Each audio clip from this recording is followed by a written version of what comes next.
Most of these young people are under the age of 25. 18-year-old young people being charged with terrorism in circumstances which when you consider, you can't see any terrorist act that is going to be proved.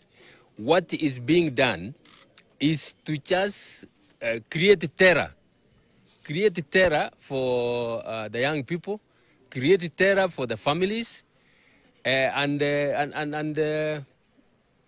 control.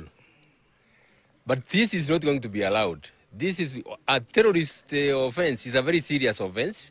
And the reason why they are being charged with terrorism is so that they are denied bond, so that they are traumatized and kept in custody and the families.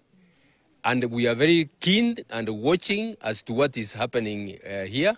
But what we wanted to say is these are trumped charges, all intended to control the young people and create terror in the country.